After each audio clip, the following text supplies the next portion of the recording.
Generally हमको आस्तिक और नास्तिक वर्ड से जो मतलब समझ में आता है वो ये होता है कि आस्तिक का मतलब होता है कि वो इंसान जो भगवान में भरोसा करता है वो आस्तिक है, और जो नास्तिक जो वर्ड है उसका मतलब है कि जो भगवान में विश्वास नहीं करता है वो नास्तिक है।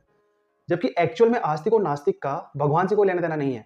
आस्तिक हम उसको बोलते हैं जो कि हमारे ग्रंथों में जैसे बता रखा है कि आस्तिक फिलोसॉफी का मतलब ये है कि जिस इंसान को जो वेदों में जो बातें बता रखी हैं उनमें अगर भरोसा है, अगर वेदों में जो बातें बता रखी है उनको अगर वो पालन करता है तो वो इंसान आस्तिक है, और वेदों में जो बताई हुई बातें हैं उनको अगर कोई फॉलो नहीं करता है तो फिर वो नास्तिक है। समझ रहे हैं? तो इन दो कैटेगरी के बेसिस पे हमारे पूरे भारत समाज में दो टाइप के दर्शन हुए हैं, आस्तिक दर्शन, नास्तिक दर्शन। आस्तिक दर्शन में तो वो दर्शन है जो वेदों में बिलीव करने वाले हैं, उनकी संख्या है 6 जिनके बारे में भी हम बात करेंगे। और जो नास्तिक कैटेगरी के जो दर्शन है, नास्तिक का मतलब भगवान से नहीं है, मैं फिर बताता हूँ। नास्तिक का मतलब है जो वेदों की बात, जो वेदों में बातें लिखी हुई उनमें बिलीव नहीं करते, उनको हम बोलते हैं नास्तिक।